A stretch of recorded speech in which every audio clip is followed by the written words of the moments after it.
Hey guys, so there's been a lot of rumor and a lot of talk about this Call of Duty Remaster, specifically if it would be sold separately from Infinite Warfare. Because remember, they came out with two versions, regular Infinite Warfare, and they came out the Legacy Edition that was $80. So you need to spend an extra $20 just to get Call of Duty 4 that they ended up selling you DLC for anyway. And there was really no way other than that. Now, when it started becoming cheaper through means of like Amazon, or if in the Xbox One's case it was traded in somewhere because it was on the disc, you could get it cheaper. But I still think a lot of people preferred just to get the remastered if they could and just bypass Infinite Warfare completely. So after that, there were a lot of talks that really started popping up, specifically rumors that the remastered would eventually make its way to sales separately and be sold as just its own game. And I think a lot of people really want this. I think Activision knows this, and really I think they know that they can basically sell another Call of Duty game halfway through the year to help make up for Infinite Warfare's what on their side would be poor sales. Of course, other companies would love to have an Infinite Warfare type year for their sales. So we've had Amazon post a very confusing, very weird listing for this remastered as a separate thing for the PS4. There was like a placeholder price and I think a date. And then of course we see Gamefly kind of mess around and put something up, take something down. Well, I have now seen the wholesale numbers for this and it was sent. And I kind of saw this in passing, but this is legitimate. It's from wholesalers, so Call of Duty Remastered is happening.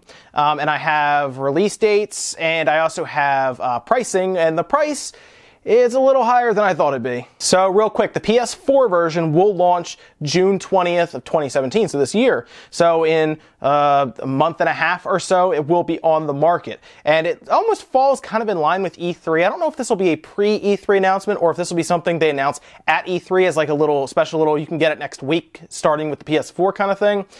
Because right now, everything I'm telling you is under an indefinite embargo. That's why Amazon maybe put it up and took it back down, because big box stores, websites, anyone who's going to be selling these in mass amounts of bulk are under an embargo right now for information. I'm not, so I'm telling you guys this information. The Xbox One version is going to be 30 days late because, of course, Sony appears to have their 30-day buffer or whatever they've had deal with Activision, and the Xbox One version will show up July 20th along with the PC version from what I could tell. So again, June 20th, it'll be PS4. July 20th will be the Xbox One and the PC. And the price, which I said is a little higher than I thought, that I saw was $49.99. I assume that this is going to come with the DLC for the games that they have released. I assume it's going to pack it in because it's coming from a wholesaler. This is going to be a physical release. So they will have a physical copy. It won't just be a digital download. This will be something you walk into your Walmarts, your GameStops, or wherever you go, Best Buy, buy it as a disc and pop it in and play it. That's why I think right now the DLC will also be on board.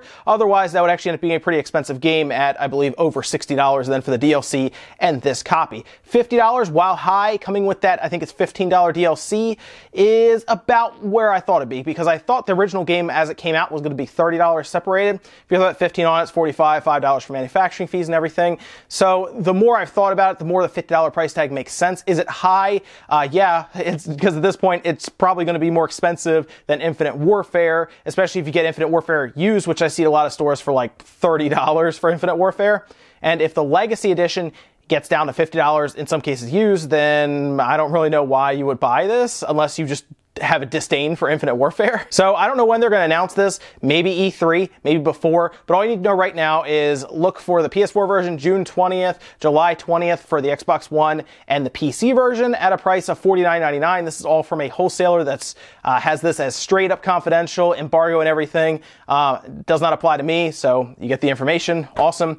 And I have a feeling the price could be changed, but it looked pretty set in stone. We had wholesale price and we had suggested retail price, or SRP. So it looks to be $49.99. It looks to be out in June and then July. So look for it then. Maybe an E3 announcement, maybe a pre-E3 announcement. Hard to say because, I mean, Darksiders 3 got announced today, so it could be anytime. That's it for now, guys. Thanks for watching. I'll see you guys tomorrow morning for Newswave.